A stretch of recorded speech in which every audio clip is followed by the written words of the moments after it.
Hi everyone, this is Deep and आज हम discuss करेंगे एसएससी के अपकमिंग एग्ज़ाम जो कि दिल्ली पुलिस के लिए होने वाला है। एंड दिल्ली पुलिस में कंप्यूटर का सिलेबस ऑलरेडी एक सेपरेटेड तौर पे देखा जाता है जिसके क्वेश्चन 10 मार्क्स के आते हैं।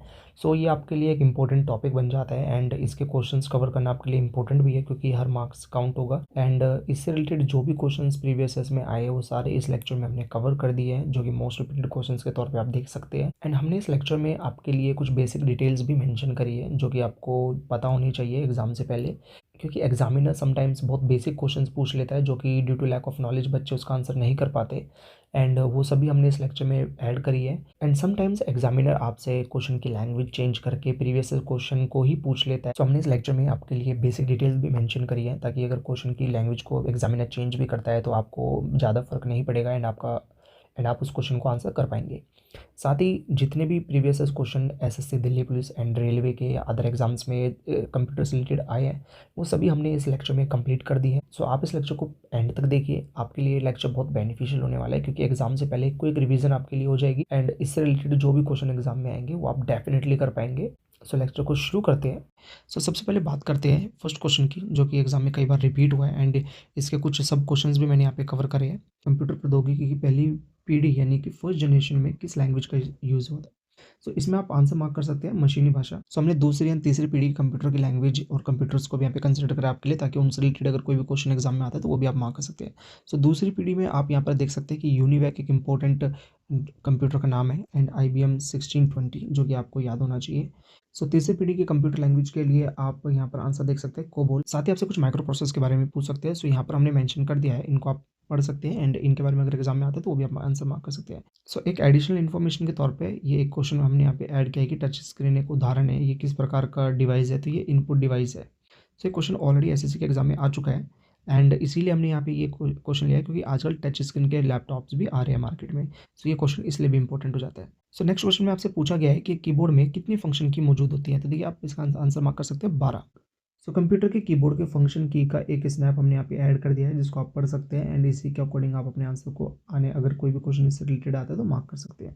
देन थर्ड इसका क्वेश्चन बनता है कि कंप्यूटर को निर्देश दिए जाते हैं यानी कि कंप्यूटर को किस तरीके से कमांड दी जाती है, तो इनपुट इकाइयों के माध्यम से आप इसका आंसर मार्क कर सकते हैं और ये एसएससी में पूछा गया क्वेश्चन था।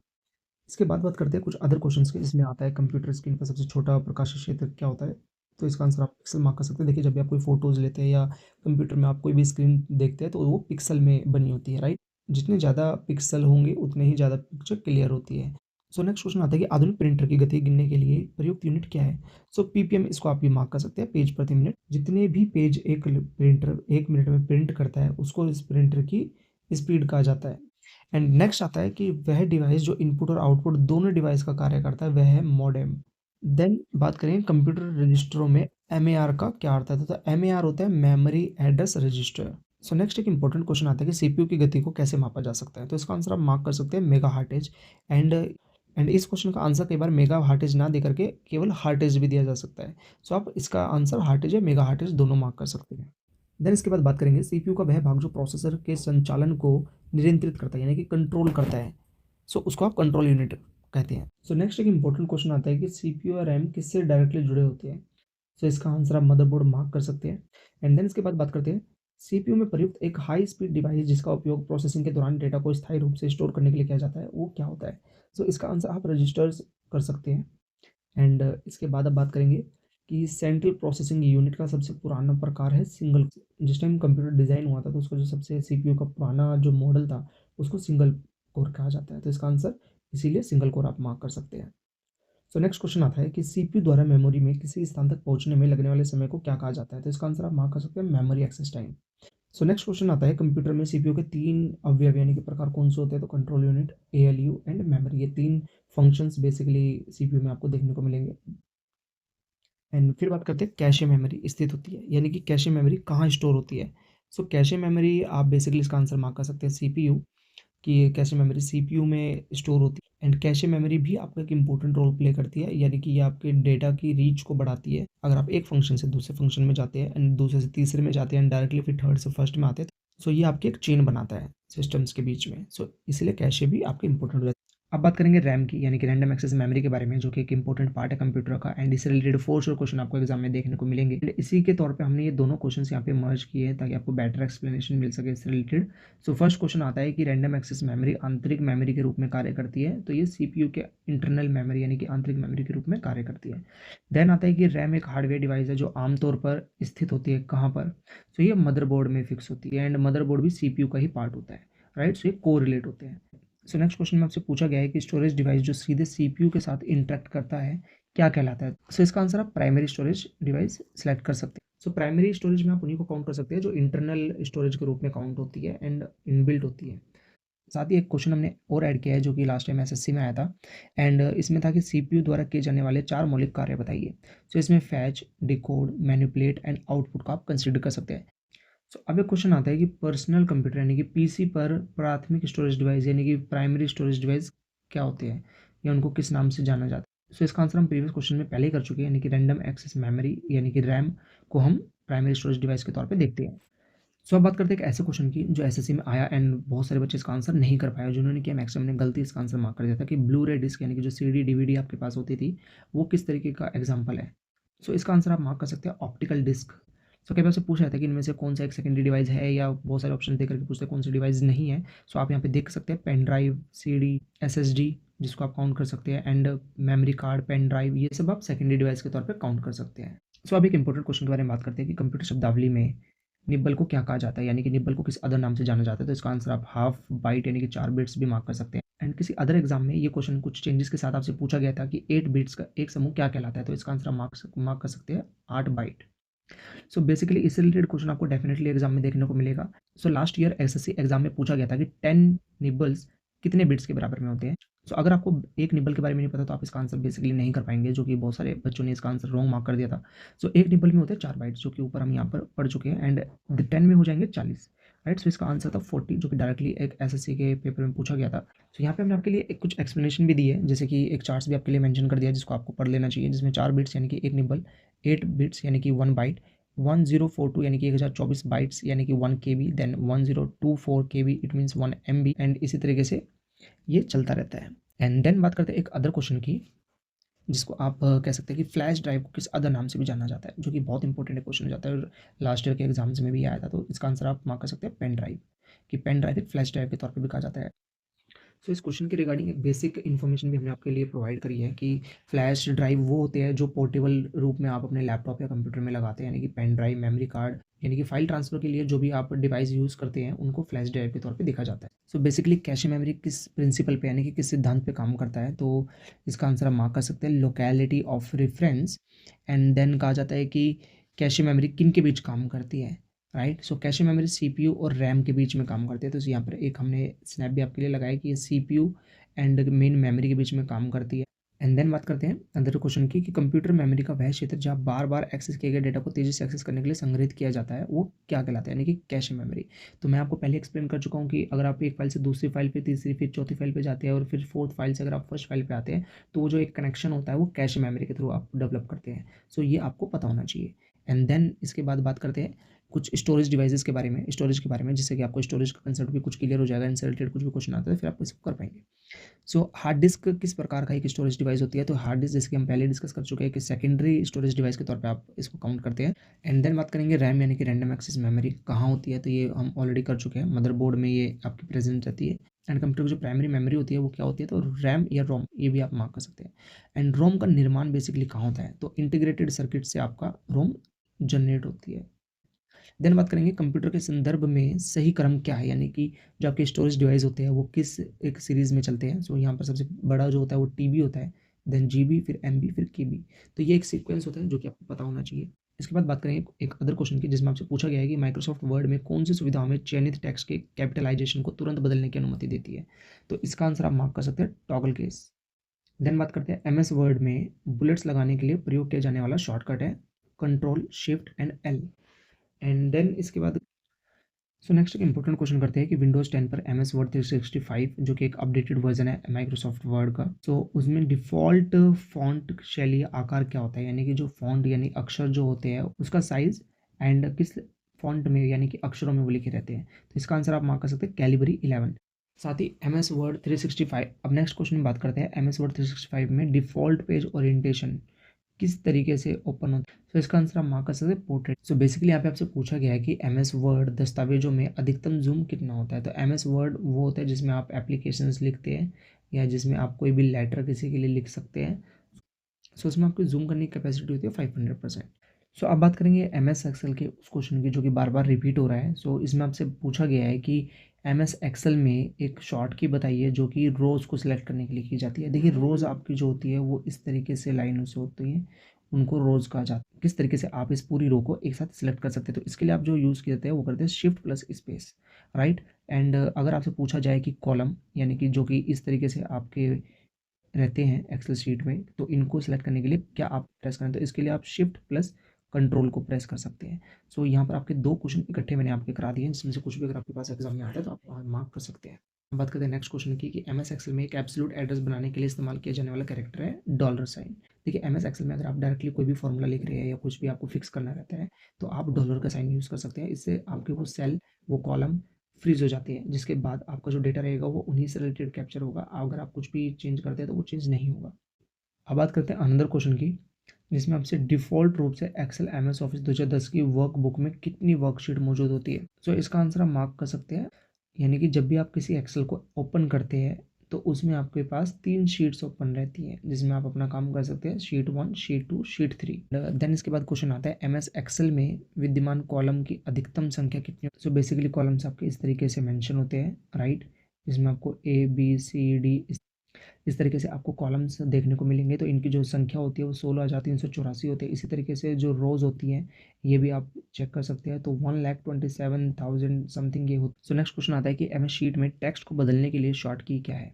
सो इसका आंसर आप मार्क कर सकते हैं कंट्रोल एच। देखिए जब भी आप कंट्रोल एच प्रेस करेंगे तो वहाँ पे आपके सामने एक विंडो ओपन होगी जिसको आप रिप्लेस के तौर पे देखते हैं। एंड मुझे अगर कुछ भी टेक्स्ट या कुछ भी वर्ड रिप्लेस करना है तो मैं नए वर्ड के साथ में इसकी हेल्प से रिप्लेस कर सकता हूँ ईजिली। सो अब बात करते हैं नेक्स्ट क्वेश्चन की कि एक्सेल 2016 में उस फंक्शन का नाम बताइए जो एक टेक्स्ट को दूसरे सेल के साथ में जोड़ने में मदद करता है। इसका आंसर आप मार्क कर सकते हैं कॉनकैटिनेट फंक्शन। कॉनकैटिनेट फंक्शन किस तरीके से आपकी हेल्प करता है इसको समझाने के लिए मैंने यहाँ पे आपके लिए कुछ एग्जाम्पल सेट, जिसमें फर्स्ट यहाँ पर आता है कि हेलो एंड दीप, ये दोनों एक अलग कॉलम में है एंड अलग रोज़ में भी है।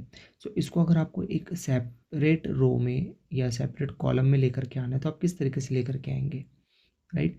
सो इसमें आप कॉनकैटिनेट फंक्शन का यूज़ करते हैं। सेकंड जो एग्जांपल मैंने लिया पे दीप सिंह, यानी कि इकट्ठे मुझे अगर दीप सिंह लिखना है तो मैं किस तरीके से लिख सकता हूँ। तो दोनों कॉलम का डेटा मैं बार बार मैनुअल तो नहीं करूँगा, तो इसके लिए एक कॉनकैटिनेट फंक्शन आता है जिसमें आप एक फॉर्मूले की मदद से यहाँ पे दोनों को कंबाइन कर सकते हैं। और ये भी आपको याद रखना चाहिए कि एक्सेल के अंदर किसी भी फंक्शन को अगर आपको लिखना है, किसी भी फॉर्मूले को आपको लिखना है, तो या तो आप इक्वल का साइन लगाइए या फिर आप प्लस का साइन लगाइए। दोनों में से कोई भी अगर आप यूज़ करते हैं तो वो आपका फंक्शन स्टार्ट हो जाता है एंड या फॉर्मूला आप कह सकते हैं कि स्टार्ट हो जाता है। अदरवाइज अगर आप ये नहीं लगाते तो आपका कोई भी फॉर्मूला रन नहीं होगा। सो नेक्स्ट क्वेश्चन में बात करते हैं नेटवर्क सुरक्षा में अनधिकृत पहुंच हासिल करने के लिए वैध सॉफ्टवेयर के रूप में छुपा मलेशियस सॉफ्टवेयर होता है ट्रोजन। देखिए ट्रोजन बेसिकली आपका एक वायरस अटैक होता है। सो बेसिकली ये कई बार एसएससी में ऑलरेडी रिपीट हो चुका है कि ट्रोजन हॉर्स क्या है, ट्रोजन हॉर्स को किस तरीके से काम में लिया जाता है, किस काम में आता है, तो ये आपको पता होना चाहिए। अब बात करते हैं अनदर क्वेश्चन की कि एक साइबर हमला जहां व्यक्ति को संवेदनशील जानकारी प्रकट करने के लिए धोखा देने के लिए भ्रामक ईमेल या संदेश का उपयोग किया जाता है, उसे क्या कहते हैं। सो इसका आंसर आप फिशिंग मार्क कर सकते हैं। अब बात करते हैं अनदर क्वेश्चन की कि एक कंप्यूटर या उपकरण जिसमें मैलवेयर संक्रमित होता है और जिसे हैकर द्वारा दूरस्थ रूप से नियंत्रित किया जाता है कहलाता है ज़ॉम्बी। देखिए ये भी एक आपका सस्पिशियस ईमेल होता है जिसमें आपके पास कोई गेम या कोई फाइल या कोई एप्लीकेशन आपको दी जाती है जिसको आप इंस्टॉल करते हैं, तो आपकी बेसिकली जो इन्फॉर्मेशन होती है वो उसके साथ कॉम्प्रोमाइज़ हो जाती है, तो इसको ज़ॉम्बी कहा जाता है। सो नेक्स्ट क्वेश्चन मुझसे पूछा गया है कि national centre for super computing application द्वारा विकसित किया गया पहला वेब ब्राउज़र क्या था। तो इसका आंसर आप मार्क कर सकते हैं मोज़ेक। सो नेक्स्ट क्वेश्चन आता है कि एज का निर्माण और विकास किसके द्वारा किया गया था। तो इसका आंसर हम मार्क कर सकते हैं माइक्रोसॉफ्ट। सो जिस तरह से गूगल के पास गूगल एंड गूगल क्रोम है, इसी तरीके से माइक्रोसॉफ्ट का खुद का वेब ब्राउज़र माइक्रोसॉफ्ट एज है जिसको आप कुछ भी सर्च करने के लिए यूज़ कर सकते हैं। देन इसके बाद बात करते हैं कि एक आईपी एड्रेस में कितने बिट्स होते हैं। तो इसका आंसर हम मार्क कर सकते हैं 32 बिट्स। सो नेक्स्ट क्वेश्चन आता है इंटरनेट प्रोटोकॉल जो हमें वर्ल्ड वाइड वेब पर डेटा एक्सेस करने की अनुमति देता है वह क्या है? तो इसका आंसर आप मार्क कर सकते हैं HTTP यानी कि हाइपर टेक्स्ट ट्रांसफर प्रोटोकॉल, जिसमें मैं आपको बताना चाहूँगा कि कोई भी अगर आप वेबसाइट एक्सेस करते हैं तो उसके पहले आप देखेंगे कि वो स्टार्ट होती है www से, एंड देन उसके बाद कुछ भी वेबसाइट्स का जो URL होता है वो रन होता है, यानी कि www.xyz.com। सो इसके लिए आपकी जो वेबसाइट्स बनती है वो HTTP के यूज़ पर बनती है। सो इसीलिए इसका जो डेटा एक्सेस करने की अनुमति देता है वो HTTP देता है। एंड देन बात करते हैं इंटरनेट से जुड़े एक कंप्यूटर से दूसरे कंप्यूटर पर फाइलें स्थानांतरित करने के लिए उपयोग किया जाने वाला मानक इंटरनेट प्रोटोकॉल क्या है? सो इसमें आप आंसर मार्क कर सकते हैं FTP यानी कि फाइल ट्रांसफ़र प्रोटोकॉल। देन बात करते हैं SSC के अगेन एक इम्पोर्टेंट क्वेश्चन की कि भारत में इंटरनेट की शुरुआत कब की गई थी? तो 15 अगस्त 1995 को इसकी शुरुआत की गई थी। एंड देन बात करेंगे ईमेल एड्रेस से रिलेटेड क्वेश्चंस की, जो कि एग्जाम में बहुत बार रिपीट हो रहे हैं एंड बेसिकली फ्रीक्वेंटली इससे क्वेश्चन आ भी रहे हैं। सो यहाँ पर आप एक ईमेल एड्रेस देख सकते हैं india.solu.edu में इंडिया क्या है? सो देखिए इसका आंसर मार्क कर सकते हैं यूज़र। तो मैं आपको ये भी बताना चाहूँगा कि एट द रेट से पहले जितने भी वर्ड्स होते हैं वो आपका यूज़र नेम होते हैं। एट द रेट के बाद जो आपका रहता है वो कंपनी का नाम रहता है। सो बेसिकली कंपनी का ईमेल एड्रेस या आपका ईमेल एड्रेस कई पार्ट्स में डिवाइड रहता है, जिसमें एट द रेट से पहले जितने भी वर्ड्स रहेंगे वो आपका यूज़र नेम रहता है, right. And at the rate के बाद एंड .com से पहले जितने भी रहते हैं वो आपकी कंपनी का नाम रहता है। एंड जो लास्ट में .com .edu ये सब होते हैं वो बेसिकली आपका एक अलग डोमेन को शो करता है, जिसकी डिटेल्स मैंने यहाँ पर आपकी मेंशन कर दी है। सो बेसिकली यहाँ पे मैंने ये मेंशन कर दिया है, जिसमें EDU अगर आपके ईमेल एड्रेस के लास्ट में आ रहा है तो ये एक एजुकेशन से रिलेटेड ऑर्गेनाइजेशन है। अगर GOV आ रहा है तो ये आपका गवर्नमेंट से रिलेटेड है। बात करते हैं अनदर क्वेश्चन की कि जितने भी आप वेब पेज यूज़ करते हैं उन पर एक विशिष्ट यानी कि स्पेशल एड्रेस एक लिखा होता है, वो क्या होता है, उसको किस नाम से जाना जाता है? तो इसमें आप मार्क कर सकते हैं URL यानी कि यूनिफॉर्म रिसोर्स लोकेटर। तो एग्जांपल के तौर पर आप देख सकते हैं कि अगर बेसिकली अगर आपके फ्रेंड किसी वेबसाइट को एक्सेस कर रहे हैं, उनको वो अच्छी लग रही है और आपको भी वो रिकमेंड करते हैं, तो जो लिंक जो वो शेयर करते हैं वो बेसिकली URL होता है उस वेबसाइट का जो आपके साथ शेयर किया गया है। तो अब बात करते हैं SSC के अनदर क्वेश्चन की कि इंटरनेट पर वह सिस्टम जिसका उपयोग URL और IP एड्रेस को बदलने के लिए किया जाता है। तो इसको आप कह सकते हैं डोमेन नेम सिस्टम यानी कि DNS। इसी के थ्रू URL को IP एड्रेस में बदलने के लिए किया जाता है, जिसका यूज़ URL को IP एड्रेस में बदलने के लिए किया जाता है। देन बात करेंगे एक अदर क्वेश्चन की, जो कि बहुत इंपॉर्टेंट क्वेश्चन है, उससे रिलेटेड फ्रीक्वेंटली क्वेश्चन हर एग्जाम में देखने को मिलता है अगर कंप्यूटर का सिलेबस उस एग्जाम में है तो। सो यहाँ पर आपसे क्वेश्चन में यही पूछा गया है कि निम्न में से कौन सा एक इनपुट डिवाइस है, राइट। सो यहाँ पर आप फर्स्ट ऑफ ऑल सबसे पहले ये देखिए कि इनपुट डिवाइस होते क्या हैं। सो इस क्वेश्चन में आपसे यही पूछा गया है कि निम्न में से कौन सा एक इनपुट डिवाइस है। सो इसका आंसर मार्क कर सकते हैं आप स्कैनर। स्कैनर एक इनपुट डिवाइस है एंड साथ ही आप दूसरे इनपुट डिवाइस को भी यहाँ पे देख सकते हैं, कीबोर्ड, माउस, जॉयस्टिक जो कि आपके गेमिंग रिमोट होते हैं, scanner, web camera and microphone. And output की अगर आप बात करेंगे तो आउटपुट डिवाइस में आप मॉनिटर यूज़ कर सकते हैं, printer, speaker, headphone and protector. So मैं आपको एक चीज़ और बताना चाहूँगा कि माइक्रोफोन्स फ्रिक्वेंटली एग्जाम में पूछे जाते हैं कि माइक्रोफोन्स किस तरीके का एक डिवाइस है, तो ये इनपुट डिवाइस के तौर पे आप मार्क कर सकते हैं। एंड देन बात करेंगे अगेन इंपॉर्टेंट क्वेश्चन की, जो क्या आता है बाइनरी नंबर से, कि बाइनरी नंबर को किन जोड़े में लिखा जाता है, तो आप इसका आंसर मार्क कर सकते हैं 0 एंड 1 के फॉर्म में। सो जितनी भी आपकी कंप्यूटर लैपटॉप में कमांड्स होती है, कैलकुलेशंस होती है, वो बाइनरी कोड्स में ही ऐड होती हैं, बाइनरी कोड्स में उनका रिजल्ट भी आपको मिलता है। सो कंप्यूटर या लैपटॉप में जितनी भी कमांड आप कैलकुलेशन के तौर पे देते हैं वो बाइनरी फॉर्म में ही स्टोर होती है। And thank you so much for watching the video and please do subscribe our channel if you want me to continue this series.